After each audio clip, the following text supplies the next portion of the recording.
Hi friends, welcome back to Tamil Amazing Facts. நீங்க ஃபார்ட்ட கீழ போறத கண்ட்ரோல் பண்ணீங்கன்னா அது யூ-டர்ன் அடிச்சு வாய் வழியா வெளியில வந்துரும். என்னப்பா காமெடி பண்றேன்னு கேட்டீங்கன்னா இத பாருங்க. இந்த மாதிரி வரவிடாம அம்மிக்கு பிடிக்கிற பல பேர் ஹாஸ்பிட்டல் அட்மிட் ஆயிருக்காங்க. அதனால வயிறு கடக்கு முடக்கு இருந்துச்சுன்னா ஓரமா போய் டர்ரு புருன்னு போட்டு வந்துருங்க. இத கேட்ட உடனே உங்களுக்கு கெக்க பெக்கேன்னு சிரிக்க தோணும். நிறுத்துங்கப்பா, ஓவரா சிரிச்சிடாதீங்க, அப்புறம் கோமாக்கு போயிடுவீங்க. என்னடா சிரிக்க கூடாதுன்னு கூட சொல்றேன்னு கேட்டீங்கன்னா அது மட்டும் இல்ல, நீங்க தூங்காம கண்டினியூஸா முழிச்சிட்டே இருந்தீங்கன்னா கடைசியில ஜாம்பியா மாறிடுவீங்க. இந்த மாதிரி டெய்லி ஹாபிட்ஸ்ல நாம என்னென்ன தப்பு பண்றோன்றத பத்தி தான் நாம இன்னைக்கு இந்த வீடியோல பார்க்க போறோம். அதனால இந்த வீடியோவை ஸ்கிப் பண்ணாம ஃபுல்லா பார்த்துட்டு டெய்லி பண்ற தப்ப திருத்திக்கோங்க. அப்படியே இந்த வீடியோ பிடிச்சிருந்தா மறக்காம இந்த லைக் பட்டனை தட்டி விட்டுருங்க. Sleeping too much. நீங்க 8 மணி நேரத்துக்கும் அதிகமா தூங்குறவங்களா இருந்தா சாரி, நீங்க சீக்கிரமா இறந்து போயிடுவீங்க. நீங்க ரொம்ப நேரம் தூங்குனீங்கன்னா அதோட சைடு எஃபெக்ட் ஃபர்ஸ்ட் உங்க ஞாபக சக்தியை கம்மி பண்ணிடும். அதுக்கப்புறம் உங்க முடிவு எடுக்கிற திறன், அதுக்கப்புறம் கான்சென்ட்ரேஷன் எல்லாமே படிப்படியா கம்மியாயிடும். உடனே நீங்க டேய் இதுக்கும் தூங்குனா சீக்கிரம் சேர்த்துருவோன்றதுக்கும் என்னடா சம்பந்தம்னு கேக்குறது எனக்கு கேக்குது. பொறுங்க சொல்றேன். ஏன்னா ஒரு சர்வேல ரொம்ப தூங்குற டிரைவர்ஸால தான் அதிக ஆக்சிடென்ட் நடக்குதுன்னு கண்டுபிடிச்சிருக்காங்க. இது அதிகமா தூங்குனா, ஆனா கம்மியா தூங்குனா நீங்க ஜாம்பியா மாறிடுவீங்க. இது கண்டுபிடிச்சது 1947ல நடந்த ரஷ்யன் ஸ்லீப் எக்ஸ்பெரிமெண்டால. ரஷ்யால ஒரு 5 கைதிகளை சேம்பர்ல தனியா விட்டுட்டாங்க. அதுக்கப்புறம் அவங்க தூங்க கூடாதுன்றதுக்காக சில பாய்சனஸ் கேஸையும் உள்ள விட்டுருக்காங்க. உள்ள இருந்தவங்களும் தூங்காம ஒரு 9 நாளைக்கு நல்லா தான் இருந்திருக்காங்க. அதுக்கப்புறம் பயங்கரமா சத்தம் போட்டு கத்தி கூப்பாடு போட்டிருக்காங்க. அதுக்கப்புறம் அடுத்த 6 நாளைக்கு உள்ள இருந்து ஒரு ரெஸ்பான்ஸும் இல்ல. அதுக்கப்புறம் என்னதான் ஆச்சு அப்படின்னு சேம்பரை திறந்து பார்த்தா ஒவ்வொருத்தவங்களும் கடிச்சு கொதறி மொத்தமா ஜாம்பியா மாறிட்டாங்க. அதனால நீங்களும் ஜாம்பி ஆக கூடாதுன்னு நினைச்சா தூக்கத்தை கட்டுப்படுத்தாதீங்க. எந்த அளவுக்கு தூக்கம் வேணுமோ அந்த அளவுக்கு தூக்கத்தை ரசிச்சு தூங்குங்க. ஹோல்டிங் ஃபார்ட்ஸ். ஃபார்ட் விடணும்னா இப்படிதான் விடணும். அதை விட்டுட்டு கண்டினியூஸா அடக்கிட்டு இருந்தீங்கன்னா கீழே போறதுக்கு பதிலா வாய் வழியா வெளியில வந்துரும். அது மட்டும் இல்ல, ஃபார்ட் அடக்கிறதுனால வயிற்று வலி, நெஞ்செரிச்சல், ப்ளோட்டிங் கூட வர வாய்ப்பு இருக்கு. அது மட்டும் இல்ல, கண்டினியூஸா நீங்க வரதை அடக்கிட்டு இருந்தா சாதாரண கேஸா வெளியில வர்றது 10 பேரை போட்டு தள்ளுற கேஸா மாறி வரும். புரியல? சாதாரணமா ஃபார்ட் விட்டா அதுல ஏகப்பட்ட கேஸ் வெளியில வரும். அதை விட்டுட்டு அடக்கி ஸ்டோர் பண்ணி விட்டீங்க, அது ஹைட்ரோஜன் சல்பைடு கேஸா மாறி வெளியில வரும். அந்த நாத்தம் கெட்டு போன முட்டையை விட ரொம்ப கேவலமா இருக்கும். அதுக்கப்புறம் நீங்க நினைச்சா கூட எவனும் பக்கத்துல கூட வரமாட்டான். அவ்வளோ ஏன் உங்க கேர்ள் ஃபிரெண்ட் கூட கழட்டி விட வாய்ப்பு இருக்கு பாஸ். அந்த அளவுக்கு பவர் இந்த கேஸ்ல இருக்கு. கவலைப்படாதீங்க, அதுக்காகவும் இப்போ ஒரு வித்தியாசமான ஜெட்டி வந்திருக்கு. இத போட்டு நீங்க டர்ரு புருன்னு விட்டா ஸ்மெல்லே வராதாம்பா. வேணா ட்ரை பண்ணி பாருங்களேன். Not laughing or laughing too hard. ரொம்ப சிரிச்சா மண்டையில இருக்க நரம்பு கட்டாயி ரத்தம் கசிய ஆரம்பிச்சிருமா. எப்பா இத நான் சொல்லலப்பா, யூஎஸ்ல இருக்க டாக்டர் ஸ்டேசி சாம்சன்றவங்க ரிசர்ச் பண்ணி சொல்லிருக்காங்க. ஏன்னா ரொம்ப சிரிக்கிறதால நம்மளோட நரம்புல பிரஷர் அதிகமாகுதான். இதனால நரம்பு வெடிச்சு கோமாக்கு போறது கூட வாய்ப்பு இருக்காம். உடனே இதை பார்த்துட்டு சிரிக்க கூடாதா? அப்ப சிரிப்பு அடக்குன்னு சிரிப்பு அடக்க பாக்காதீங்க.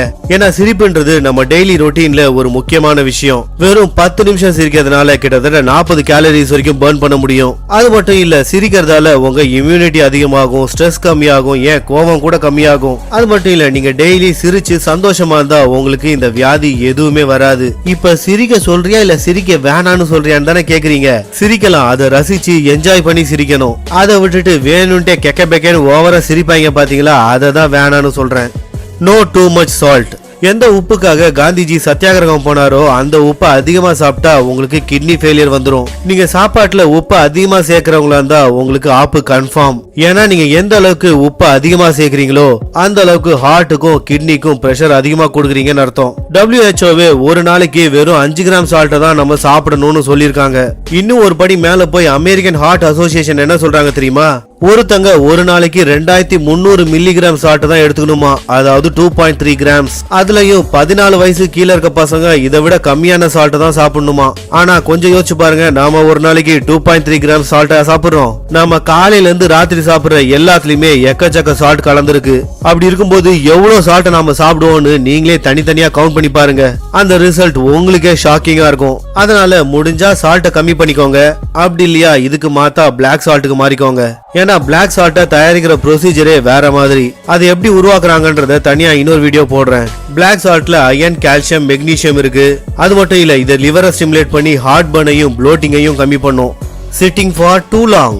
ரொம்ப நேரம் உட்காந்துட்டே இருந்தா சீக்கிரமா பரலோகத்துக்கு போறீங்கன்னு அர்த்தம். ஏன்னா சும்மா உட்காந்துட்டே இருந்தா பிளட் சர்க்குலேஷன் கம்மியா இருக்கும். இது டைரக்டா நம்ம ஹார்ட்டை தான் அஃபெக்ட் பண்ணும். அது மட்டும் இல்ல, உட்காந்துட்டே இருந்தா தொப்பை போடும், இடுப்பு ஓரமா செத வளரும், இப்படி நிறைய இருக்கு. பரவாயில்லடா, நான் ஹெவி ஒர்க் அவுட் போட்டு பயங்கரமா குறைப்பேன்டா அப்படின்னு கேட்டீங்கன்னா அதுலயும் சில ஆபத்து இருக்கு. ரொம்ப நேரம் உட்காந்துட்டு இருக்கிறதோட விளைவு உங்களுக்கு தெரியுதோ இல்லையோ அந்த காலத்திலே எல்லாருக்கும் தெரிஞ்சிருக்கு.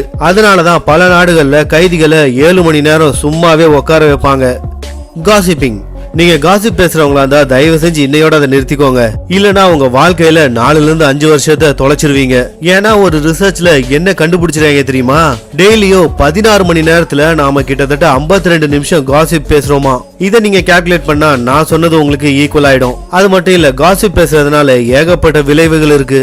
அதாவது உங்களோட ப்ரொடக்டிவிட்டி கம்மியாகும், டைம் வேஸ்ட் ஆகும், அதோட முக்கியமானது உங்க மேல இருக்க நம்பிக்கை சுத்தமா போயிடும். இது டைரக்டா உங்களோட மென்டல் ஹெல்த்தை அஃபெக்ட் பண்ணும். Not washing hands properly. கழுவாத நம்ம கையில எக்கச்சக்கமான கிருமிகள் இருக்கு. ஒண்ணும் இல்ல, சிம்பிளா உங்களோட கைய மைக்ரோஸ்கோப்ல வச்சு பார்த்தா சாதாரணமாவே உங்க கையில 3200 ஜெர்ம்ஸ் இருக்குமா. அதனால கை கழுவாம சாப்பிட்டா அந்த ஜெர்ம்ஸ் எல்லாம் நம்ம வாய்க்குள்ள போய் ஏகப்பட்ட வியாதியை நமக்கு கொண்டு வரும். இது எல்லாத்தையும் தடுக்கணும்னா நீங்க செய்ய வேண்டியது ஒரே ஒரு விஷயம் தான். அதாவது எப்பவுமே உங்க கைய சுத்தமா வச்சுக்கிறது. இது ஆரம்பிச்சது 1846ல. டாக்டர் இக்னஸ் செமல்விஸ் மெட்டர்னிட்டி வார்டுல கண்டினியூஸா டெத் நடக்கிறத நோட் பண்றாரு. இதுக்கு காரணம் டாக்டர்ஸ் அந்த இடத்தையும் கிளீனா வச்சுக்கல, அவங்களும் கிளீனா இல்ல அப்படின்றத கண்டுபிடிக்கிறாரு. அதுக்கப்புறம் எல்லாரும் கை வாஷ் பண்ண ஆரம்பிச்சாங்க. அப்பதான் டெத்தோட ரேட்டே ஸ்டாப் ஆச்சு. அப்பத்துல இருந்து ஆரம்பிச்சதுதான் இந்த கை கழுவுறது. எல்லாரும் இந்த விஷயத்த எல்கேஜிலே படிச்சிருப்போம். ஆனாலும் இத நிறைய பேர் பெருசா எடுத்துக்கிறது இல்ல. கொரோனா வந்ததுக்கு அப்புறம் தான் பல பேருக்கு எல்கேஜில படிச்சதெல்லாம் இப்போ பண்றோமேன்னு ஞாபகத்துக்கு வந்துச்சு. Exercising too much. நீங்க ரெகுலரா ஜிம் போறவங்களா இருந்தா இத பாருங்க. வருஷத்துல 4 லட்சம் பேருக்கு இந்த மாதிரி ஜிம்ல அடிபடுது. அது மட்டும் இல்ல, எக்ஸசைஸ் பண்றதுனால நம்மளோட ஹார்ட் பீட் அதிகமாகுது. இதனால ஹார்ட்டுக்கும் அதிகமான பிரஷரை கொடுக்கறோம். அதனால எக்ஸசைஸ் பண்றது தப்பா இல்ல நிறைய எக்ஸசைஸ் பண்றது தப்பான்னு கேட்டா சும்மா மாடு மாதிரி எக்ஸசைஸ் பண்ணுவாங்க பாத்தீங்களா, அதுதான் தப்புன்னு சொல்றேன். எந்த விஷயத்தையும் லிமிட்டா பண்ணா அது நம்ம உடம்புக்கு நல்லது. அதை விட்டுட்டு ஓவரா பண்ணா இப்படிதான் படுக்கணும். உடம்ப ஃபிட்டா வச்சுக்கிறதுக்காக எக்ஸசைஸ் பண்ணா பிரச்சனை இல்ல, அதை விட்டுட்டு ஓவரா பண்ணா ஆபத்து தான். சமீபத்துல ஜிம்ல எக்ஸசைஸ் பண்ணும் போது இறந்து போன பல சம்பவங்களை கேள்விப்பட்டிருப்பீங்க. இதெல்லாம் ரேர் தான், ஆனா இம்பாசிபிள் இல்ல. அதனால ஹெல்த்தியா இருக்கணும்னா லிமிட்டடா எக்ஸசைஸ் பண்ணுங்க. Drinking excessive water. அதிகமா தண்ணி குடிச்சீங்கன்னா நீங்க கண்டிப்பா பைத்தியம் ஆயிடுவீங்க. ஏன்னா அளவுக்கு அதிகமா தண்ணி குடிச்சா உடம்புல இருக்க சால்ட் லெவல் கம்மியாயிடும். இதனால சீஷர் வர வாய்ப்பு இருக்கு. அதுக்கப்புறம் படிப்படியா பிரெயின் செல் எல்லாமே டேமேஜ் ஆகி கோமாக்கு போயிடுவீங்க. அதுக்கப்புறம் என்ன, டைரக்டா டெத்து தான். அது மட்டும் இல்ல, எக்கச்சக்கமான தண்ணி குடிக்கிறதால கிட்னிக்கும் ஏகப்பட்ட பிரஷர் கொடுக்குறோம். ஏன்னா ப்ரூஸ்லி கூட எக்கச்சக்கமான தண்ணியை குடிச்சதுனாலதான் இறந்து போயிருக்காரு. எல்லாத்துலயும் எக்ஸ்பர்ட்டா இருக்க நம்ம ஆளு இதுல கோட்டை விட்டுட்டாரு. அதனால நம்ம பாடிக்கு எவ்வளவு தண்ணி தேவையோ அந்த அளவு தண்ணியை மட்டும் குடிச்சா போதும். அதை விட்டுட்டு ஓவரா குடிச்சீங்கன்னா அப்படியே போய் சேர வேண்டியதுதான். ஓகே ஃப்ரெண்ட்ஸ், இதோட இந்த வீடியோ முடிஞ்சிருச்சு. இந்த வீடியோ பிடிச்சிருந்தா மறக்காம லைக் பண்ணிட்டு உங்க ஃப்ரெண்ட்ஸ் அண்ட் ஃபேமிலிக்கு மறக்காம ஷேர் பண்ணுங்க. இதே மாதிரி சுவாரஸ்யமான பல இன்ஃபர்மேஷன் நான் போட்ட உடனே உங்களுக்கு வந்து சேரணுமா? அப்ப மறக்காம நம்ம தமிழ் அமேசிங் ஃபேக்ட் சேனலை சப்ஸ்கிரைப் பண்ணிட்டு கூடவே பக்கத்துல இருக்க பெல் ஐகானை கிளிக் பண்ணி நோட்டிபிகேஷன் ஆல்ல போட்டுக்கோங்க. அப்பதான் நான் போடுற எல்லா வீடியோட நோட்டிபிகேஷனும் உங்களுக்கு கரெக்டா வந்து சேரும்.